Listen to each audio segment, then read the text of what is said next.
Damos comienzo a un nuevo comentario bíblico expositivo. Servidores de Dios. Quien te habla es Manuel Cornejo. En esta ocasión estaré compartiendo la primera carta de Juan, capítulo 2 y versículo 25, donde dice: y esta es la promesa que Él no hizo, la vida eterna. Juan se refiere ahora a la promesa del Señor consistente en la vida eterna a quienes creen, como señala Juan 3:16, donde dice: porque de tal manera amó Dios al mundo, que ha dado a su Hijo unigénito, para que todo aquel que en Él cree no se pierda, mas tenga vida eterna. Sin embargo, note que no se trata de un nuevo tema, sino de la continuación que está tratando. Los que habían salido de la congregación, como señala el versículo 19, ellos no permanecieron en la doctrina, esto es, en la cristología apostólica, sino que en otro tipo de creencia. Pero los tales se habían alejado del Padre, porque se habían alejado del Hijo. Nótese que la promesa consistía en la vida eterna. Es como se ha dicho anteriormente, la vida de Dios en el creyente. La vida eterna es la participación del que cree en la naturaleza divina. La segunda carta de Pedro, capítulo 1 y versículo 4, dice: por medio de las cuales nos ha dado preciosas y grandísimas promesas, para que por ellas llegaseis a ser partícipes de la naturaleza divina, habiendo huido de la corrupción que hay en el mundo a causa de la concupiscencia. Esta vida eterna es posible solo mediante la unión vital con Cristo. La primera carta a los Corintios, capítulo 12 y versículo 13, dice: porque por un solo espíritu fuimos llamados todos bautizados en un cuerpo, sean judíos o griegos, sean esclavos o libres, y a todos se nos dio a beber de un mismo espíritu. El Padre concede al Hijo que tenga vida en sí mismo. El Evangelio de Juan, capítulo 5 y versículo 26, nos dice: porque como el Padre tiene vida en sí mismo, así también ha dado al Hijo el tener vida en sí mismo. Y es que por esta razón el Hijo da vida eterna a todo el que cree. Evangelio de Juan, capítulo 5, versículo 21, nos dice: porque como el Padre levanta a los muertos y les da vida, así también el Hijo a los que quiere da vida. La vida eterna es la consecuencia de la identificación con Cristo. Efesios, capítulo 2, los versículos 5 al 6 nos dice: aun estando nosotros muertos en pecados, nos dio vida juntamente con Cristo. Por gracia sois salvos. Y juntamente con Él nos resucitó y asimismo nos hizo sentar en los lugares celestiales con Cristo Jesús. Los que habían salido de la iglesia, ellos no permanecieron en lo que habían sido enseñados desde el principio, y la vida eterna estaba prometida solo para quienes creyesen en el mensaje predicado, perseverando luego en la fe como manifestación visible de la realidad de salvación. Note que tener comunión con el Hijo y con el Padre es tener la vida eterna. Evangelio de Juan, capítulo 17, versículo 3, nos dice: y esta es la vida eterna, que te conozcan a ti, el único Dios verdadero, y a Jesucristo, a quien has enviado. De otro modo, la vida eterna es la forma de permanencia en el Padre y en el Hijo. Continúa ahora con el versículo 26, donde dice: os he escrito esto sobre los que os engañan. Aquí Juan está expresando la razón de lo que ha escrito anteriormente, que es poner de manifiesto a los que os engañan. esto es, los que tratan de engañar a los creyentes, puesto que no lo consiguen hacer a los que siendo salvos perseveran en la fe, pero sin embargo intentarán hacerlo siempre. Note que a estos falsarios le llama antes anticristos, y estos son los que tratan de arrastrar a los creyentes al engaño, desviándolos de la verdad predicada por los apóstoles. No debe de esperarse otra cosa de los falsos maestros, porque siendo seguidores e hijos de Satanás, harán lo que corresponde a quien les enseña a ser como él, que es mentiroso y padre de mentira. Evangelio de Juan, capítulo 8 y versículo 44 nos dice: Vosotros sois de vuestro padre el diablo, y los deseos de vuestro padre queréis hacer. Él ha sido homicida desde el principio, y no ha permanecido en la verdad, porque no hay verdad en él. Cuando habla mentira, de suyo habla, porque es mentiroso y padre de mentira. Continúa ahora con el versículo 27, donde dice: Pero la unción que vosotros recibisteis de él permanece en vosotros, y no tenéis necesidad de que nadie os enseñe. Así como la unción misma os enseña todas las cosas, y es verdadera, y no es mentira según ella os ha enseñado. Permaneced en él. La protección de Dios en el conflicto que el creyente enfrenta con los falsos maestros es una operación del Espíritu Santo.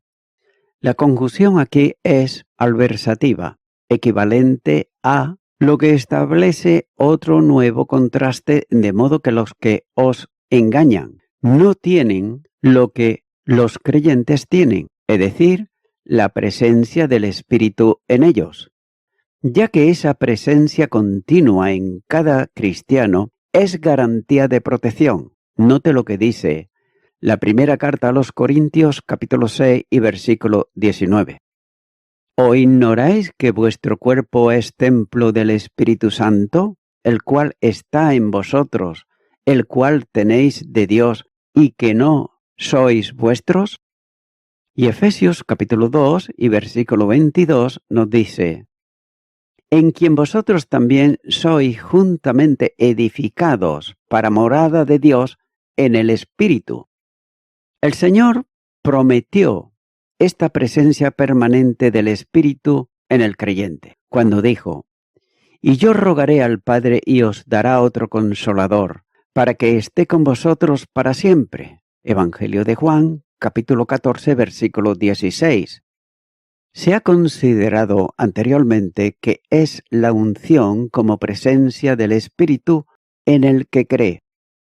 Y nótese que a causa de la presencia del Espíritu, el creyente, afirma el apóstol, no tiene necesidad de que nadie le enseñe. Este nadie se está refiriendo a los falsos maestros, que ellos procuraban enseñar mentiras a los creyentes para desviarlos de la verdad que habían recibido. El Espíritu comunica la verdad y conduce a ella. Esto no está en contra de la necesidad de ser instruidos por maestros bíblicos, ya que la instrucción de los tales se hace mediante la exposición de la palabra. Por eso, ningún creyente tiene necesidad alguna de ser enseñado por quienes no sean pastores o maestros según Dios. La enseñanza bíblica ha sido establecida por Jesucristo para los que le sigan. Mateo capítulo 28 versículo 20 dice: enseñándoles que guarden todas las cosas que os he mandado. Y aquí, yo estoy con vosotros todos los días hasta el fin del mundo. Amén. La Iglesia ha sido dotada de creyentes con el don de maestros espiritualmente capacitados para enseñar y conocedores profundos de la palabra y su significado.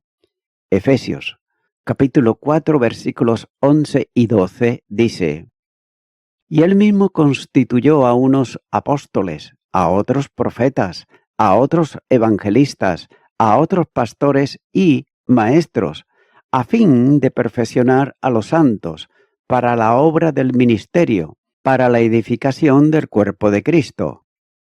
Los pastores y maestros, o los últimos, si se consideran dos dones distintos, son capacitados por el Espíritu para un ministerio de consolidación y afirmación de la Iglesia. Son capacitados para la enseñanza y exposición de la palabra, comisionados para exponer la Biblia en las congregaciones, ya que su ministerio tiene que ver con la interpretación del texto bíblico, del Antiguo y del Nuevo Testamento, haciendo entender a los creyentes el sentido de la revelación. Y note que por medio del don del Espíritu se adquiere la capacidad para este ministerio. Pero es necesario entender también que la capacitación para esa capacidad procede del estudio profundo y sistemático de la Escritura, y siempre bajo la dirección de otros maestros, como corresponde a la cadena de la enseñanza eclesial. La segunda carta a Timoteo, capítulo 2 y versículo 2, dice: «Lo que has oído de mí antes muchos testigos, esto encarga a hombres fieles, que sean idóneos para enseñar también a otros». Como quiera que el maestro es un don, y no todos los creyentes tienen los mismos dones, la enseñanza congregacional debe de estar reservada para los maestros, debidamente formados y preparados en la palabra. Los creyentes pueden contribuir a la edificación del cuerpo en el ministerio de la palabra, ejerciendo labores proféticas de edificación, exhortación y consolación. Como nos dice la misma palabra, pero el que profetiza habla a los hombres para edificación, exhortación y consolación. Primera carta a los Corintios, capítulo 14, versículo 3. Pero sin embargo, la enseñanza doctrinal y la interpretación consonante de la palabra debe de estar en manos de maestros. Lo más peligroso para el estancamiento espiritual de una congregación es que la enseñanza caiga en manos de personas espirituales que no hayan recibido el don para enseñar, ni hayan sido preparados convenientemente en la palabra. La enseñanza eficaz de la congregación es la que está a cargo de hombres dotados para ello por Dios mismo y preparados bajo la instrucción de otros creyentes, capaces también para hacerlo. La palabra de Dios, expuesta en toda su extensión de sabiduría al creyente, y la meditación en ella, hace vidas victoriosas y santas. Note que el don de maestro requiere el estudio continuado de quien lo ha recibido. Y nadie piense que porque progrese en el conocimiento de la palabra ya ha alcanzado el nivel óptimo y no necesita más. La experiencia del maestro bíblico es que nunca llega a alcanzar el nivel de conocimiento que no puede superar. La Iglesia que deja de insistir en la enseñanza sistemática de la palabra cae en el infantilismo con las gravísimas consecuencias que les acompañan, como por ejemplo se puede observar en la primera carta a los Corintios, capítulo 3, versículos 1 al 4, y la epístola a los Hebreos, capítulo 5, y los versículos 11 al 14. Note que la unción es verdadera y enseña en verdad todas las cosas. La enseñanza divina será una manifestación plena en el reino de Jesucristo. Jeremías capítulo 31 y versículo 34 dice: «Y no enseñará más ninguno a su prójimo, ni ninguno a su hermano, diciendo: Conoce a Jehová, porque todos me conocerán, desde el más pequeño de ellos hasta el más grande, dice Jehová, porque perdonaré la maldad de ellos y no me acordaré más de su pecado. Pero note que no es necesario esperar a esa enseñanza directa al reino futuro, sino que el creyente ya ha sido trasladado al reino de su Hijo amado. Colosenses, capítulo 1 y versículo 13 nos dice, el cual no ha librado de la potestad de las tinieblas y trasladado al reino de su amado Hijo. Desde esa porción espiritual es enseñado por Dios. La primera carta a los tesalonicenses, capítulo 4, versículo 9, nos dice, pero acerca del amor fraternal, no tenéis necesidad de que os escriba, porque vosotros mismos habéis aprendido de Dios que os améis unos a otros. El Espíritu, siendo Dios verdadero, como el Padre y el Hijo, enseña en verdad y toda la verdad que Dios revela. El Padre es verdadero, como dice, muchos días ha estado Israel sin verdadero Dios y sin sacerdote que enseñara y sin ley. Segundo libro de Crónicas, capítulo 15, versículo 3. El Hijo es verdadero, calificándose a él mismo como la verdad. Es por eso que pudo decir, Jesús les dijo, yo soy el camino y la verdad y la vida, y nadie viene al Padre sino por mí. Evangelio de Juan, capítulo 14 y versículo 6. Y asimismo el Espíritu también es verdadero, porque es el Espíritu de verdad. Evangelio de Juan, capítulo 15, versículo 26 y capítulo 16, versículo 13. Nótese también el secreto para permanecer en la verdad que es Cristo. Debe de notarse el cambio de la unción al mandato de permanecer en él. De modo que del neutro pasa al masculino haciendo un cambio de relación. El creyente en Cristo, mientras que los falsos maestros a quienes denomina anticristos, lo niegan, como señala el versículo 22, ya que tener comunión con Cristo es posible, dejándose conducir por el Espíritu.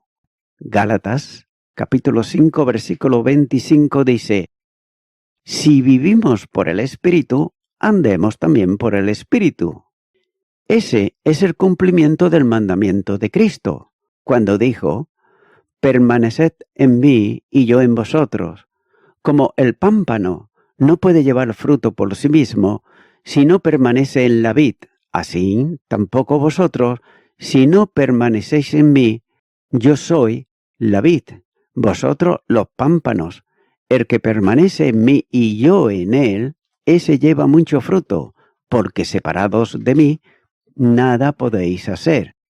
Evangelio de Juan, capítulo 15, los versículos 4 y 5. Continúa ahora con el versículo 28, donde dice, y ahora, hijitos, permanecer en él para que, cuando se manifieste, tengamos confianza, para que en su venida no nos alejemos de él avergonzados. Nuevamente, el apóstol Juan usa el vocativo hijitos, y lo hace para el párrafo final de este capítulo.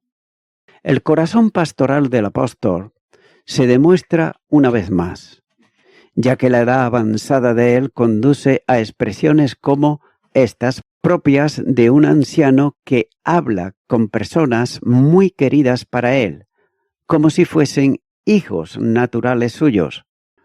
Por tanto, inicia la exhortación elevándola a la categoría de mandamiento, reiterando lo que ya ha dicho anteriormente, cuando dijo, permaneced en él.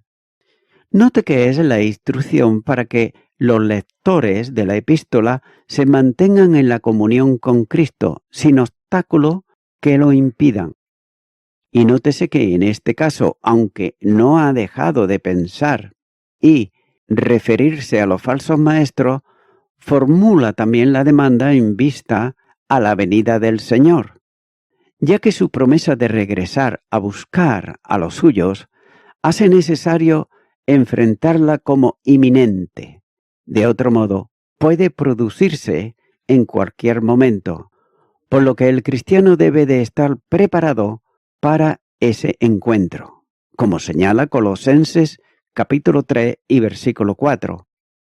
El uso de la conjunción sí no es de posibilidad o dubitativo, sino relativo a la temporalidad, es decir, no pone en duda la realidad cierta de la venida del Señor, sino el tiempo que es secreto de Dios, como señala Juan capítulo 6 y versículo 62.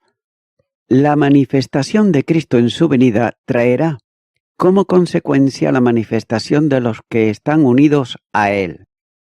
Note que el verbo expresa la idea de hacer visible lo que está oculto, traer a la luz. Es sin duda una clara alusión a la parusía del Señor, ya que Él prometió a los suyos que volvería para encontrarse con ellos y tomarlos a sí mismo para siempre. Evangelio de Juan, capítulo 14, los versículos 1 al 4. En el Nuevo Testamento se hace referencia al hecho del regreso de Jesucristo, especialmente en la enseñanza del apóstol Pablo, en la primera carta a los Tesalonicenses, capítulo 4, los versículos 16 y 17.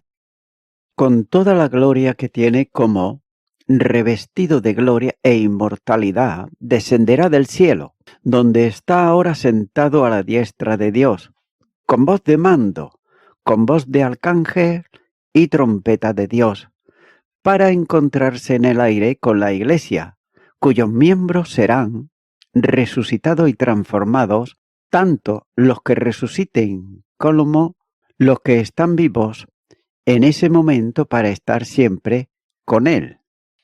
El encuentro debiera ser un encuentro gozoso para todos y de ahí la razón del mandamiento con que inició el párrafo. El creyente debe de permanecer en comunión con Él para que el gozo del encuentro sea una calidad, ya que como enseña el apóstol Pablo cuando dijo, cuando Cristo, vuestra vida, se manifieste, entonces vosotros también seréis manifestados con Él en gloria. Colosenses capítulo 3, versículo 4. O de otro modo, y si el Hijo también, herederos, herederos de Dios y coherederos con Cristo, si es que padecemos juntamente con Él, para que juntamente con Él seamos glorificados. Romanos capítulo 8, versículo 17. Los que permanecen en Él serán atribulados, como Él lo fue. Pero si la identificación con Cristo es vida en todos los aspectos, que incluye también el sufrimiento, así también esa misma identificación es seguridad de glorificación. Porque Cristo ha resucitado y fue ascendido a la gloria. Así también lo serán aquellos que viven en identificación con Él.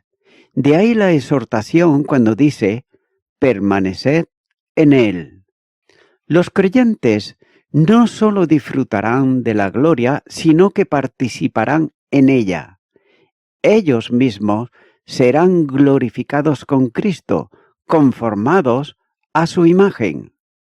Esa gloria será vivida por el creyente en la más espléndida realidad, y ya que revelada en nosotros y no solo a nosotros. Todo cuanto pudiésemos imaginar quedará siempre corto ante lo que no está reservado. Cosas que ojo no vio, ni oído oyó, ni han subido al corazón del hombre, son los que Dios ha preparado para los que le aman. Primera carta a los Corintios, capítulo 2, versículo 9. El Señor será entonces glorificado en sus santos, Segunda carta a los Tesalonicenses, capítulo 1 y versículo 10. Note que no se trata de alcanzar la gloria por nuestras perfecciones, sino por la gracia que se manifestará en plenitud con Jesucristo en su venida, como señala la primera carta de Pedro, capítulo 1 y versículo 13. Cuando el apóstol Juan dice que vivamos de modo que en el momento que esperemos de glorificación tengamos confianza, esto es, la seguridad de poder hablar con franqueza y libertad. Note que el término se usa para expresar la libertad del creyente para presentarse ante el juez supremo designado para juzgar a los hombres. La vida cristiana llevada a cabo en la permanencia, esto es, en la comunión con Cristo, producirá entonces una experiencia de plena confianza. Capítulo 3, versículo 21. Además, también debe de tenerse en cuenta que la venida de Jesús a buscar a lo suyo será antecedente al tribunal de Cristo, donde los creyentes compareceremos para recibir las recompensas que la gracia otorgará por lo hecho en la vida terrenal. Quien ha permanecido en Cristo en plena comunión con Él tendrá plena confianza, porque sabe que el juez justo cumplirá el compromiso de sus promesas, dando recompensa a los vencedores. Pero quebrantar el mandato de permanecer en Él acarreará también otra consecuencia: sentirse avergonzado. Es por eso que no debe de entenderse este sentimiento como referido a pecadores perdidos. Estos no comparecerán ante Cristo en el traslado de la Iglesia y la glorificación de los salvos, ya que son creyentes que no se han mantenido perseverantes en la comunión con Cristo. ¿Acaso tampoco han hecho una entrega personal para servir al Señor en la Iglesia? Pero no hay duda que son salvos por cuanto estarán presentes en el momento de la manifestación de Jesucristo. Estos, dice Juan, son avergonzados. La Reina Valera traduce: para que en su venida no nos alejemos de él avergonzados. Avergonzarse equivale a la confusión de aquel que no tiene nada que traer delante del Señor en su venida. La obra que habrá hecho durante la etapa de la santificación será quemada por la mirada de Cristo en su tribunal, como señala la primera carta a los Corintios, capítulo 3, versículos 13 al 15. Eso presentará la vergüenza de una vida perdida para Dios e irrecuperable, ya para darle una nueva orientación. Marcos capítulo 8, versículo 35. Ya que alejarse del Señor no significa una separación de Él para siempre, sino la expresión que denota seguir una situación de ingratitud hacia quien hizo todo y con su entrega incondicional hizo posible que también estos, que no tienen nada que presentar, puedan estar en la gloria con todos los salvos. El que se presente ante Cristo con las manos vacías tendrá que avergonzarse, o como se lee en el texto griego, ser avergonzado, por su desidia y falta de respuesta al amor de Dios. De otro modo, gráficamente hablando, tendrán que bajar la cabeza avergonzados. Y voy concluyendo con esto. Amigo y amiga oyente, en el día de hoy los líderes de sectas, como por ejemplo Cerinto, Joseph Smith y otros, alejaron a la gente de su comunión cristiana original, haciéndola dudar del amor de Dios, de su salvación, de la Biblia y de la doctrina de los apóstoles. Sin embargo, mi amigo, mi amiga oyente, Si realmente tú estás buscando a Dios, si todavía no has tenido ese encuentro con Jesucristo, mira lo que dice la palabra de Dios. Hechos de los Apóstoles, capítulo 4 y versículo 12. Y en ningún otro hay salvación, porque no hay otro nombre bajo el cielo dado a los hombres en que podamos ser salvos. Es por eso que mi amigo, mi amiga oyente, si todavía no eres salvo, si no eres salva, si no le has invitado a Jesucristo a que venga a tu vida, si no has tomado una decisión firme, ahora puedes hacerlo. Acompáñame en esta oración que voy a hacer y repite conmigo y di: Señor Jesucristo, te he buscado con desesperación, pero nunca te he hallado. Pero tu palabra me muestra bien claro, y en ningún otro hay salvación, porque no hay otro nombre bajo el cielo dado a los hombres en que podamos ser salvos. Vengo ante ti pidiéndote perdón por todos mis pecados. Me arrepiento de ellos, Señor, y a ti entrego todo mi ser, cuerpo, alma y espíritu. En tu nombre, amén.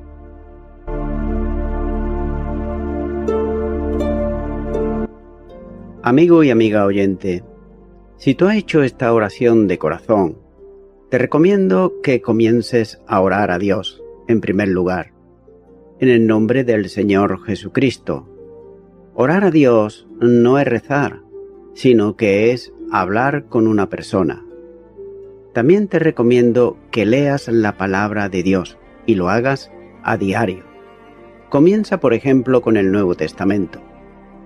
Y también, por último, te recomiendo que para que puedas crecer espiritualmente, te congregues en una iglesia cristiano-evangélica, donde se predique, se enseñe y se practique la sana doctrina y la palabra de Dios. Congrégate ahí y con el tiempo podrás crecer espiritualmente y también servir al Señor Jesucristo. Que Dios te bendiga.